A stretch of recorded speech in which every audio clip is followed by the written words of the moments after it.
கிறிஸ்து இயேசுவுக்குள் அன்பாய் அழைக்கப்பட்ட சகோதர சகோதரிகளே, ஆண்டவராகிய இயேசு கிறிஸ்துனுடைய அன்பின் நல்வாழ்த்துக்களை இந்த நேரத்தில் உங்கள் மத்தியிலே தெரிவித்துக் கொண்டு மீண்டுமாக பிதா குமாரன் பரிசுத்த ஆவி என்கின்றதான ஒரு சத்தியத்தை குறித்து நாம் தியானிக்கலாம். இந்த நாளிலும் நாம் தியானிக்கும்படியாக எடுத்துக்கொண்ட ஒரு தலைப்பு, அவர் மாம்சத்திலே கொலையுண்டு ஆவியிலே உயிர்ப்பிக்கப்பட்டார் என்கின்ற ஒரு தலைப்பின் கீழாக நாம் தேவனுடைய சத்திய காரியங்களை ஆராய்ந்து பார்க்கலாம். அதற்கு ஆதாரமாக நாம் வாசிக்க வேண்டிய வசனமானது 1 பேதுரு அதிகாரம் 3 வசனம் 18. 1 பேதுரு அதிகாரம் 3 வசனம் 18. ஏனெனில் கிறிஸ்துவும் நம்மை தேவனிடத்தில் சேர்க்கும்படி அநீதி உள்ளவர்களுக்கு பதிலாக நீதி உள்ளவராய் பாவங்களின் நிமித்தம் ஒரு தரம் பாடுபட்டார். அவர் மாம்சத்திலே கொலையுண்டு ஆவியிலே உயிர்ப்பிக்கப்பட்டார். அன்பான சகோதர சகோதரிகளே, நம்முடைய வேதத்தை ஆராய்ந்து பார்க்கும்போது பிதாவாகிய யெகோவா தேவன் தான் கடவுள், இயேசு கிறிஸ்து அவருடைய ஒரே பேரான குமாரன் என்று வேதம் நமக்கு தெளிவாக எடுத்து காண்பிக்கிறது.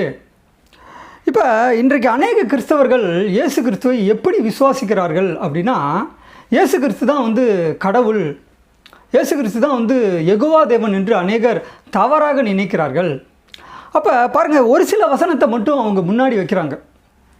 அது எந்த வசனம், அந்த வசனத்தினுடைய விளக்கம் என்ன அப்படிங்கிற காரியங்கள் எல்லாம் நம்ம தொடர்ந்து வீடியோவிலே அநேக சத்தியத்தின் மூலமாக நாம் அறிந்து கொள்கிறோம்.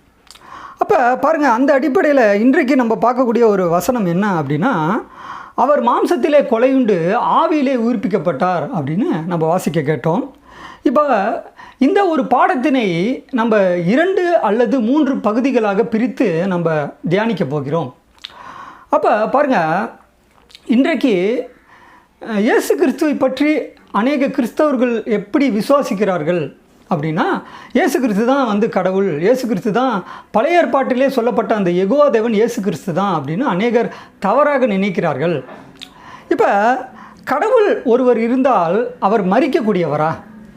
இப்போ நம்முடைய வேதத்தில் கடவுளுடைய தன்மையை குறித்து வேதம் எப்படி நமக்கு சொல்லுது அப்படின்னா, 1 தீமோத்தேயு அதிகாரம் 6 வசனம் 16 ஒருவராய் சாகாமல் உள்ளவர், சேரக்கூடாத ஒளியில் வாசம் பண்ணுகிறவர், மனிதரில் ஒருவரும் கண்டிராதவர், காணக்கூடாதவர், அவருக்கே கனமும் வல்லமையும் உண்டாவதாக அப்படின்னு பவுல் எழுதுவார். அப்போ கடவுள் எப்படிப்பட்டவர் அப்படின்னா சாகாமை வாய்ந்தவர். இப்போ இயேசு கிறிஸ்து மரிச்சாரா அல்லது மரிக்கலையா? இப்போ அநேக பேர் எல்லாம் எப்படி நினைக்கிறாங்க அப்படின்னா, இயேசு கிறிஸ்துவோட மாம்சம்தான் மரிச்சிச்சு, அவர் ஆவியில் மரிக்கலை, அதனால் இயேசு கிறிஸ்து தான் பிதாவாகிய யெகோவா தேவன் என்று அநேகர் நினைக்கிறார்கள். இப்போ இயேசு கிறிஸ்து மரித்த காரியத்தை குறித்து நம்முடைய வேதம் எப்படி பதில் சொல்லுது அப்படிங்கிறத நம்ம பார்க்கலாம். இப்போ பாருங்கள், இயேசு கிறிஸ்து யார் அப்படின்னா, வேதத்தில் வாசிக்கும் பொழுது இயேசு கிறிஸ்து பிதாவாகிய யெகோவா தேவனால் படைக்கப்பட்ட ஒரு முதல் படைப்பு, சிருஷ்டிப்பு என்று தான் வேதம் சொல்லுது. இயேசு கிறிஸ்து பிதாவாகிய யெகோவா தேவனால் படைக்கப்பட்ட முதல் படைப்பு. அதனால தான் இயேசு கிறிஸ்துவை குறித்து வேதம் எப்படி சொல்லுதுன்னா, இயேசு கிறிஸ்து தேவனுடைய ஒரே பேரான குமாரன், ஆங்கிலத்தில் ஒன்லி பிகாட்டன் சன் அப்படின்னு நம்ம வாசிக்கிறோம். அதே நேரத்தில் இயேசு கிறிஸ்து யார் அப்படின்னா, இயேசு கிறிஸ்து மனுஷகுமாரன் என்று வேதம் சொல்லுது. இப்போ மனுஷகுமாரன் அப்படின்னா என்ன? தேவகுமாரன் அப்படின்னா தேவனால் படைக்கப்பட்டவர், தேவனுடைய குமாரன், தேவனுடைய மகன் அப்படின்னு அர்த்தம், யெகோவா தேவனுடைய மகன் அப்படின்னு அர்த்தம். அதே நேரத்தில் மனுஷகுமாரன் அப்படின்னா என்ன அர்த்தம் அப்படின்னா, பாருங்கள், இயேசு கிறிஸ்து இந்த பூமியில் வாழ்ந்தப்ப அவர் எப்படி இருந்தார்னா, அவர் ஒரு மனிதனாக தான் காணப்பட்டார், ஒரு மனுஷன். அப்போ பாருங்கள், இயேசு கிறிஸ்துவை குறித்து இயேசு கிறிஸ்து யாருடைய வம்சத்தில் வராரு அப்படின்னா, தாவீதுடைய வம்சத்தில் தான் வரார். இப்போ நம்முடைய வேதத்தில் தாவீதின் குமாரன் அப்படிலாம் நம்ம வாசிக்கிறோம். இயேசு கிறிஸ்து வாழ்ந்த காலத்தில் ஒரு கண்ணு தெரியாத ஒரு பிளைண்டு சொல்லுவார் இயேசு கிறிஸ்துவை பார்த்து, தாவீதின் குமாரனே அப்படிங்கிறார்.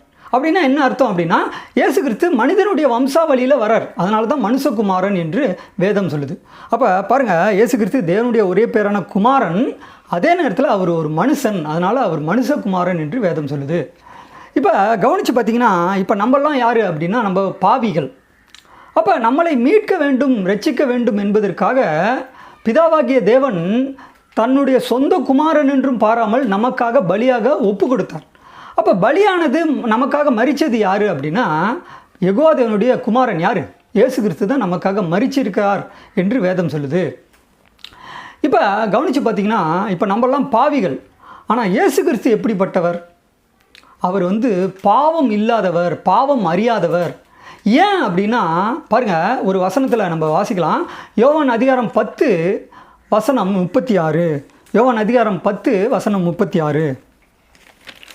பிதாவினால் பரிசுத்தமாக்கப்பட்டும் உலகத்தில் அனுப்பப்பட்டும் இருக்கிற நான் என்னை தேவனுடைய குமாரன் என்று சொன்னதினாலே தேவதூஷணம் சொன்னாய் என்று நீங்கள் சொல்லலாமா?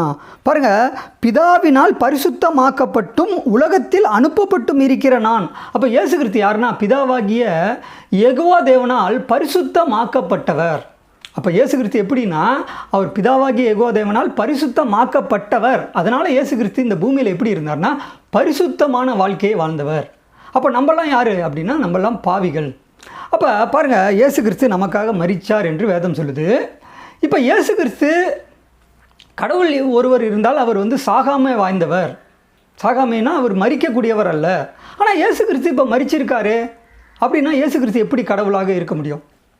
இப்போ பாருங்கள், இயேசு கிறிஸ்து மரிக்கிறப்ப அவருடைய அந்த ஆவி இருக்கு இல்லையா, அந்த ஆவி யாரிடம் வந்து இயேசு கிறிஸ்து ஒப்பு கொடுக்குறாரு அப்படின்னா பாருங்கள், இயேசு கிறிஸ்து மரிக்கிறப்ப அவருடைய ஆவியை பிதாவாகிய யெகோவா தேவன் கையில் தான் அவர் ஒப்பு கொடுக்குறார். பாருங்கள், இதை நம்ம எங்கே வாசிக்கலாம் அப்படின்னா லூக்கா அதிகாரம் 23 வசனம் 46.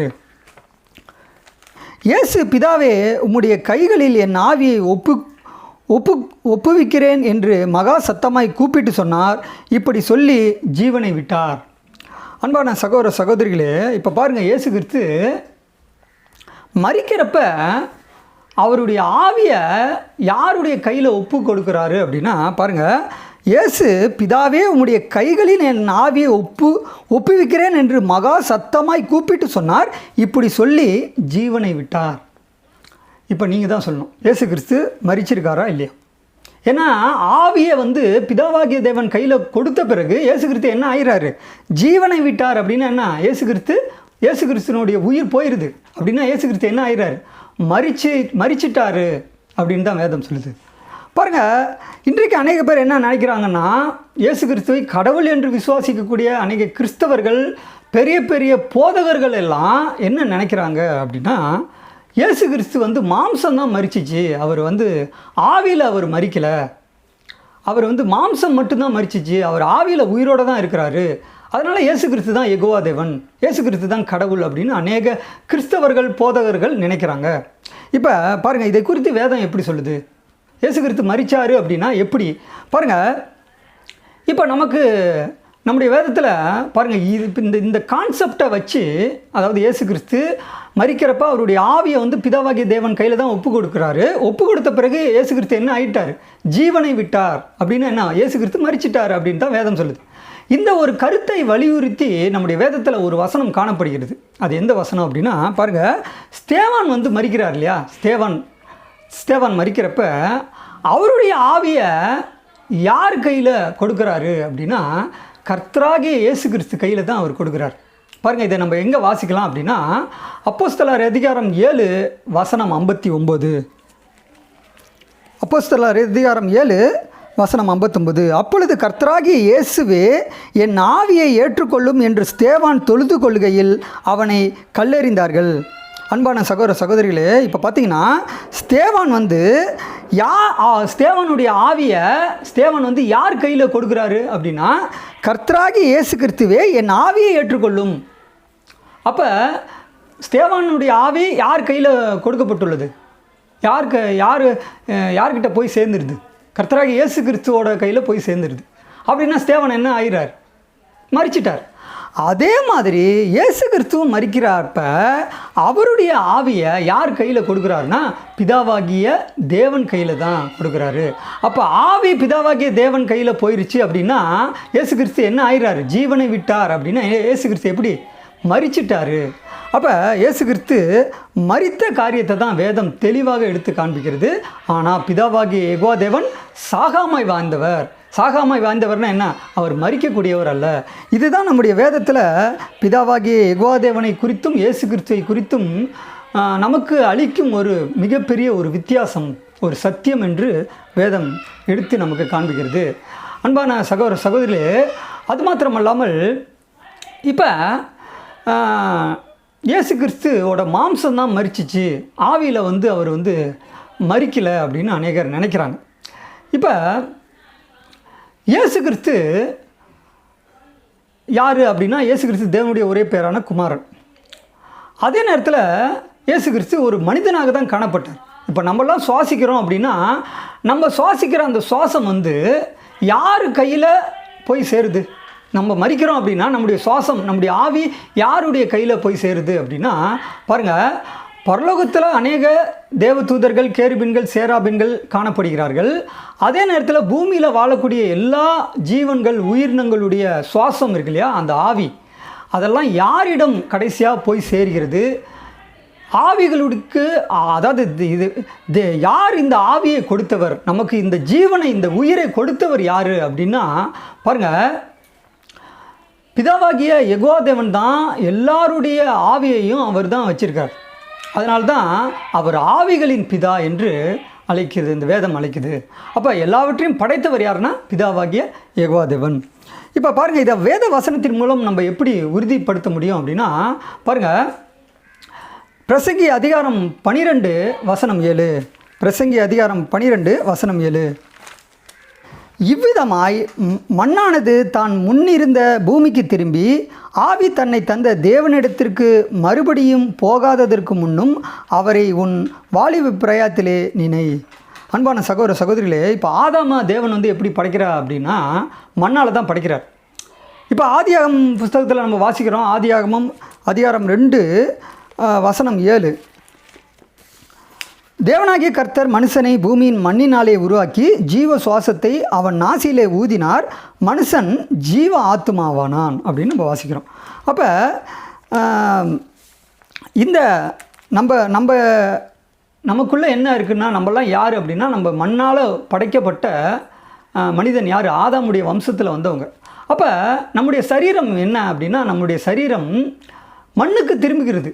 அப்போ ஆவி தன்னை தந்த தேவனிடத்திற்கு போயிடுது.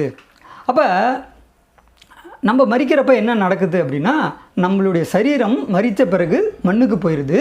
ஆனால் நம்மளுடைய சுவாசம் இருக்கு இல்லையா, இந்த ஆவி தன்னை தந்த தேவனிடத்திற்கு போயிடுது.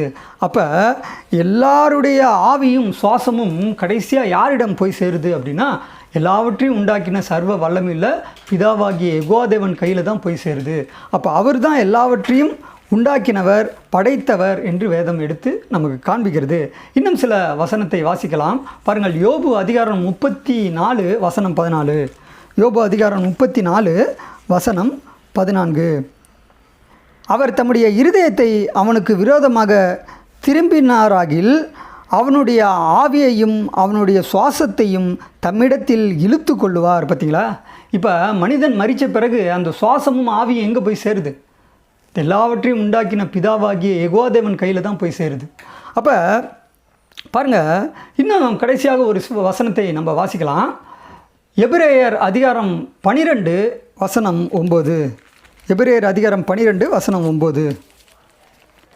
அன்றியும் நம்முடைய சரீரத்தின் தகப்பன்மார்கள் நம்மை சிட்சிக்கும்போது அவர்களுக்கு நாம் அஞ்சி நடந்திருக்க நாம் பிழைக்கத்தக்கதாக ஆவிகளின் பிதாவுக்கு வெகு அதிகமாய் அடங்கி நடக்க வேண்டும் அல்லவா?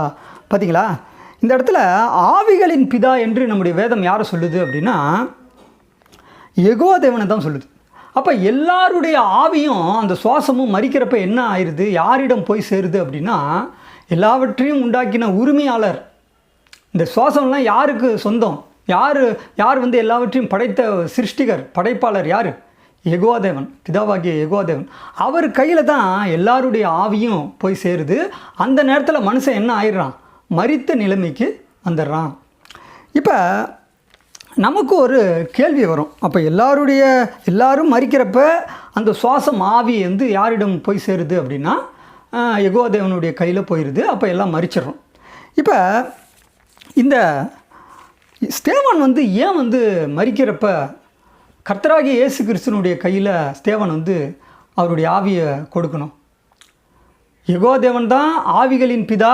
எல்லாருடைய சுவாசமும் யெகோவா தேவனுடைய கையில் தான் இருக்குது. அவர் தான் எல்லாவற்றையும் உண்டாக்கினவர் என்று வேதம் சொல்லுது.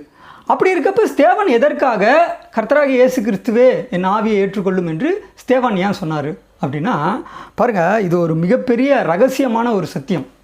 எப்படின்னா, பிதாவாகிய தேவனுடைய தெய்வீக திட்டத்தின் அடிப்படையில் அவருடைய சித்தத்தை நிறைவேற்ற இந்த பூமிக்கு வந்தவர் யார்? அவருடைய ஒரே பேரான குமாரன். அப்போ பிதாவாகிய தேவனுடைய சித்தத்தை இயேசு கிறிஸ்து நிறைவேற்றினால பிதாவாகிய தேவன் இப்போ எந்த நிலைமையில் இருக்கார்? அவருடைய ஸ்தானம் என்ன? அவர் எந்த நிலைமையில் இருக்காருன்னா, சாகாமை வாய்ந்தவர், தம்மில் தாமே ஜீவன் உள்ளவர் யார்? பிதாவாகிய யெகோவா தேவன். அப்போ அந்த நிலைமையில் இருக்கக்கூடிய யெகோவா தேவன் அவருடைய குமாரனை உயர்த்தி என்ன நிலைமைக்கு கொண்டு வராரு அப்படின்னா பாருங்கள், ஒரு வசனத்தில் நம்மளால் வாசிக்க முடியும்.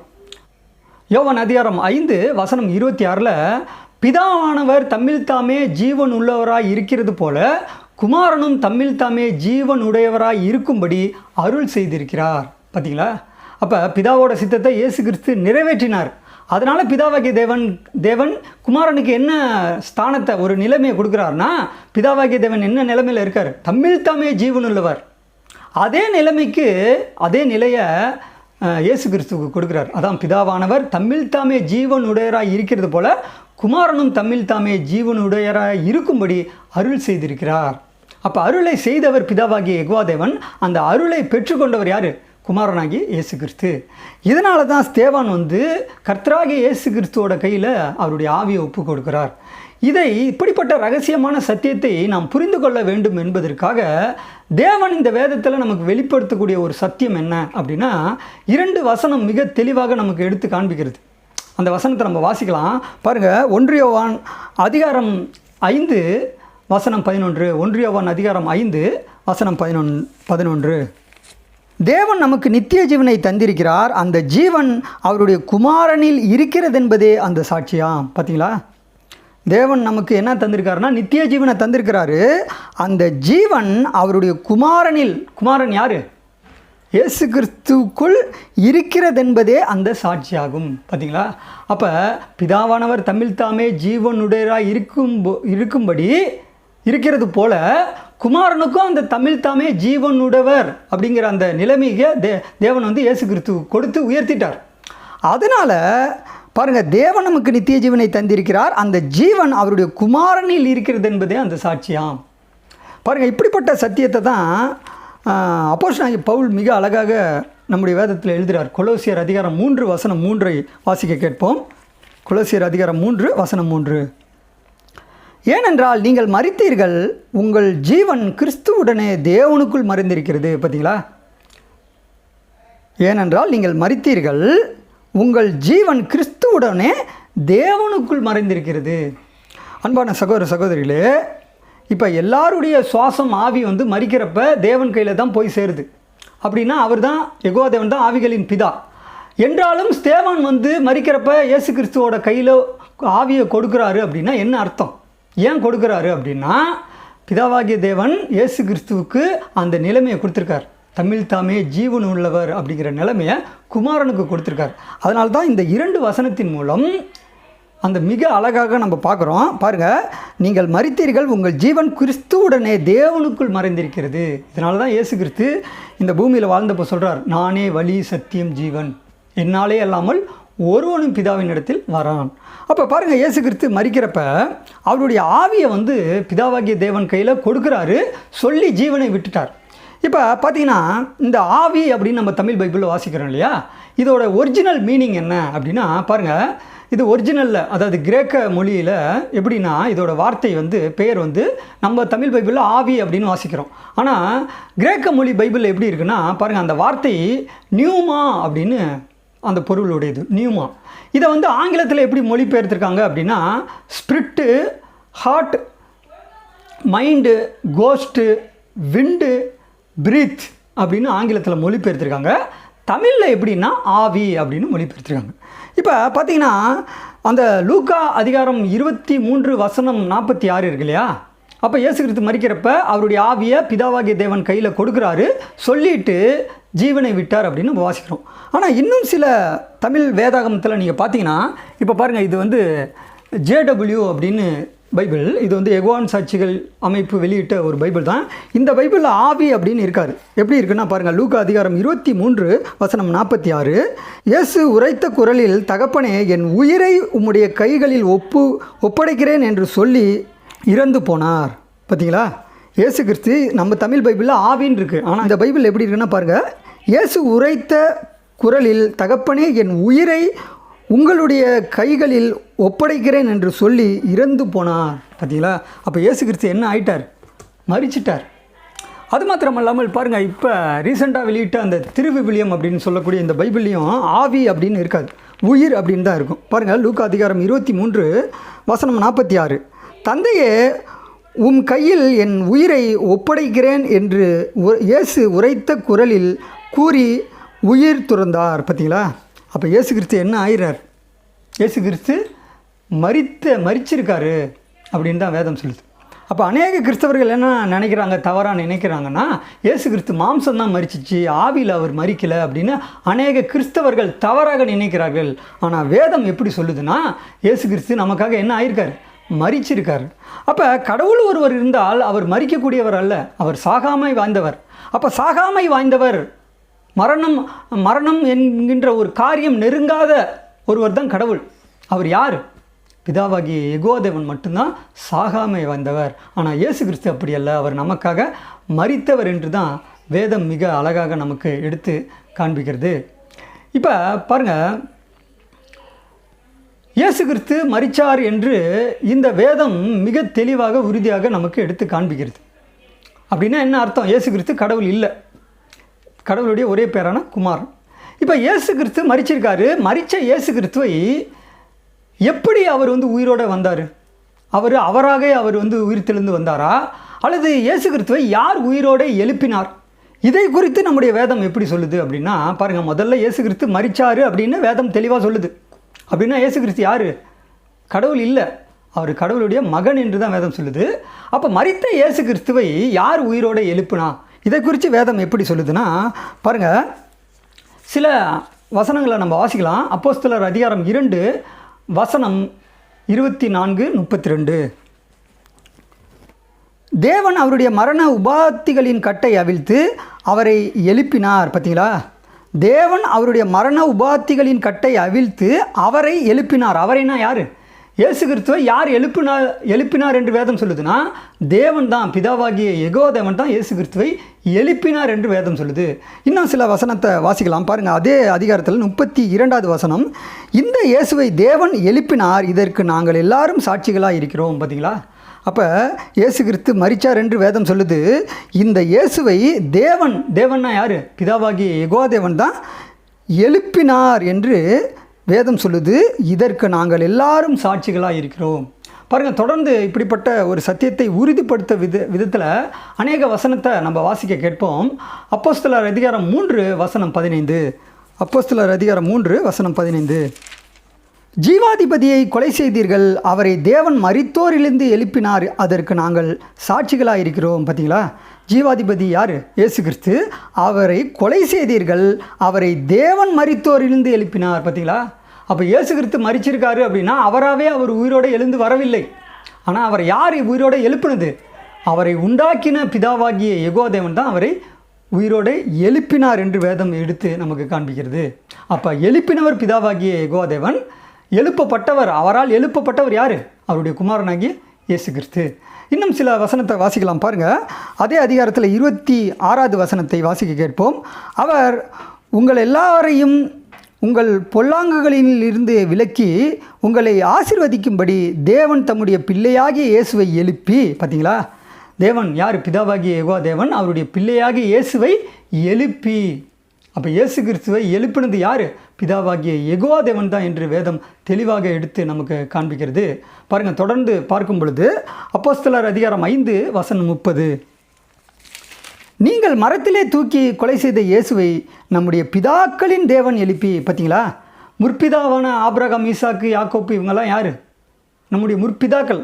அப்போ நீங்கள் மரத்திலே தூக்கி கொலை செய்த இயேசுவை நம்முடைய பிதாக்களின் தேவன், ஆபிரகாமின் தேவன், ஈசாக்கின் தேவன், யாக்கோப்பின் தேவன் யார்? பிதாவாகிய யெகோவா தேவன். அப்போ யெகோவா தேவன் தான் இயேசுவை எழுப்பியிருக்கார், உயிரோடே எழுப்பினார் என்று வேதம் எடுத்து நமக்கு காண்பிக்கிறது. தொடர்ந்து இப்படிப்பட்ட சத்தியத்தை ஆராய்ந்து பார்க்கும் பொழுது பாருங்கள், அப்போஸ்தலர் அதிகாரம் 4 வசனம் 10. உங்களால் சிலுவையில் அறையப்பட்டவரும் தேவனால் மரித்தோரிலிருந்து எழுப்பப்பட்டோருமாயிருக்கிற நசரேயனாகிய இயேசு கிறிஸ்துவின் நாமத்தினாலேயே, பாருங்கள், உங்களால் சிலுவையில் அறையப்பட்டவரும் தேவனால் மரித்தோரிலிருந்து எழுப்பப்பட்டவருமாயிருக்கிற நசரேயனாகிய இயேசு கிறிஸ்து. அப்போ இயேசு கிறிஸ்து மரித்தார்னா அவராகவே அவர் உயிரோடு எழுந்து வரவில்லை, அவரை தேவன் தான், யெகோவா தேவன் தான் எழுப்பினார் என்று வேதம் நமக்கு தெளிவாக எடுத்து காண்பிக்கிறது. தொடர்ந்து வாசிக்கும் பொழுது பாருங்கள், அப்போஸ்தலர் அதிகாரம் 10 வசனம் 40 வாசிக்க கேட்போம். அப்போஸ்தலர் அதிகாரம் 10 வசனம் 40. 3ஆம் நாளில் தேவன் அவரை எழுப்பி பிரத்யட்சமாய் காணும்படி செய்தார். பார்த்தீங்களா? அப்போ இயேசு கிறிஸ்துவை தேவன் தான் உயிரோடு எழுப்பினார் என்று வேதம் சொல்லுது. அதே நேரத்தில் பாருங்கள், அப்போஸ்தலர் அதிகாரம் 13 வசனம் 30, 33. தேவனோ அவரை மரித்தோரிலிருந்து எழுப்பினார். பாருங்கள், 33வது வசனம்.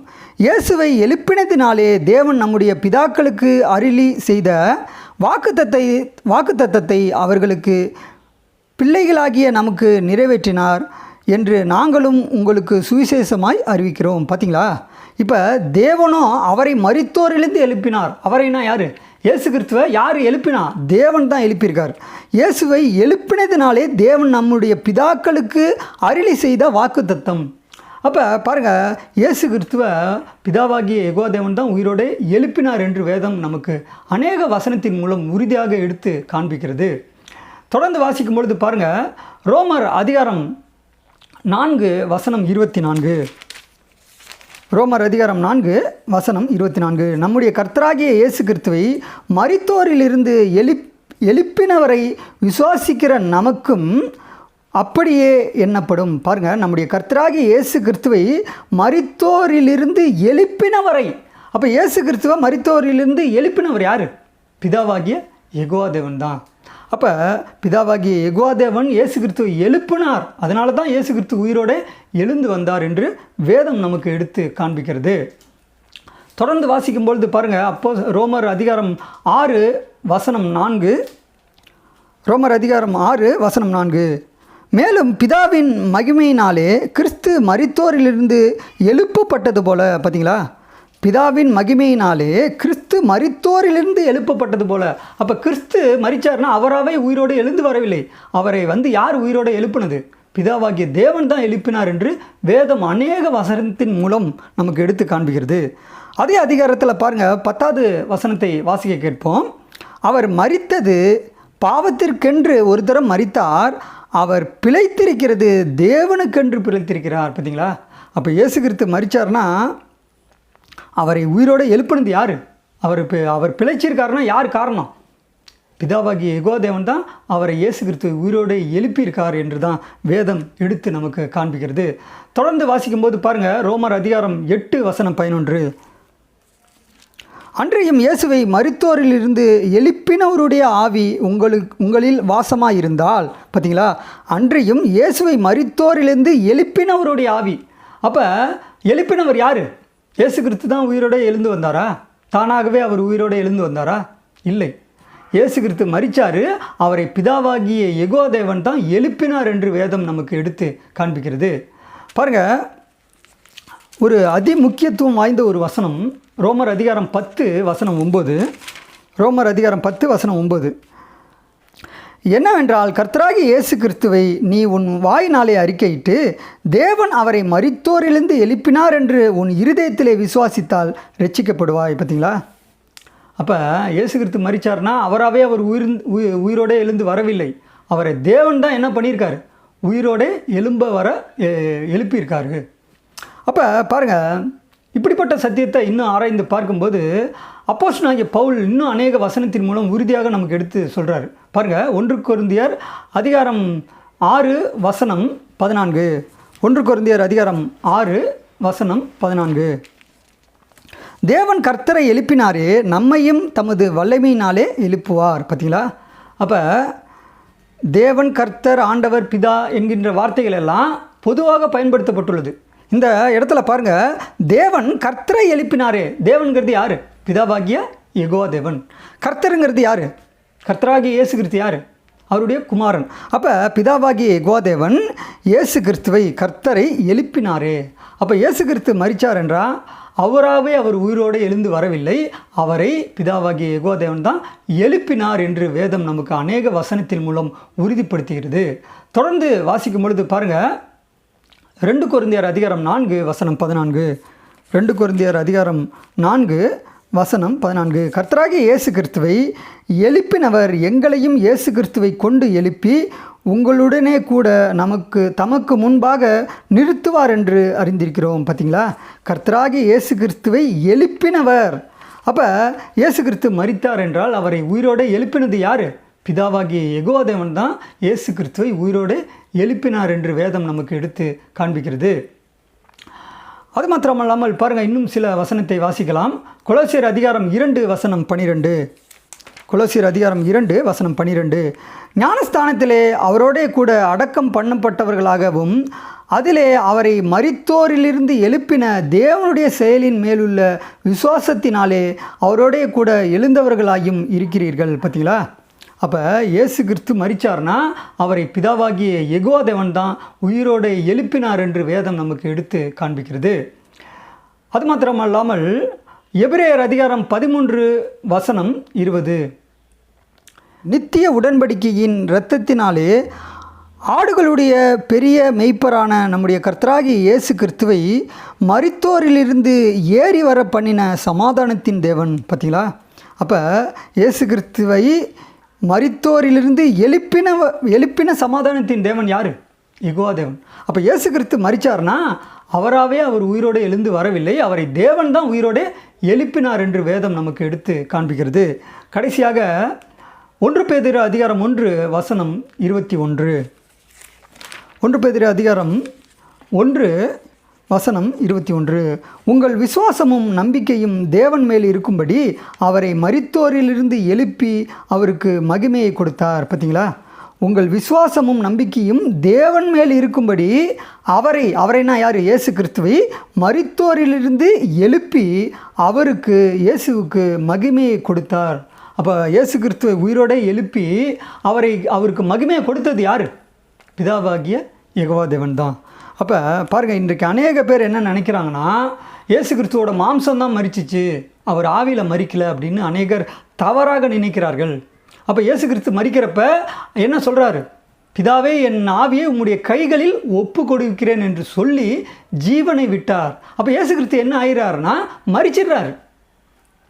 அப்போ மரித்த இயேசு கிறிஸ்து அவராகவே அவர் உயிரோடு எழுந்து வரவும் முடியாது. அப்போ இயேசு கிறிஸ்துவை யார் உயிரோடு எழுப்பினார் என்று வேதம் சொல்லுதுன்னா பிதாவாகிய யெகோவா தேவன் தான்.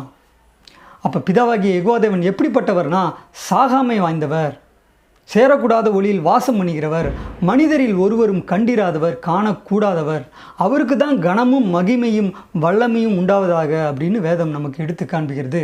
அப்போ இந்த பாடத்தின் மூலம் நாம் என்ன கற்றுக்கொள்கிறோம் அப்படின்னா, இயேசு கிறிஸ்துவை இன்றைக்கு அநேக பேர் கடவுள் என்று விசுவாசிக்கிறார்கள். ஏன்னா அவருடைய மாம்சம் தான் மரிச்சிச்சு, ஆவியில் மரிக்கலை அப்படின்னு நினைக்கிறாங்க. ஆனால் இயேசு கிறிஸ்து மரிக்கிறப்ப என்ன சொல்கிறாரு? என் ஆவியை பிதாவாகிய யெகோவா தேவனுடைய கையில் தான் கொடுக்குறார் சொல்லிட்டு இயேசு கிறிஸ்து என்ன ஆகிறார்? ஜீவனை விட்டார், மரிச்சிட்டார். அப்போ மரித்த இயேசு கிறிஸ்துவை யார் உயிரோடு எழுப்பினார் என்று வேதம் சொல்லுதுன்னா, இயேசு கிறிஸ்துவை உண்டாக்கினவர் யார்?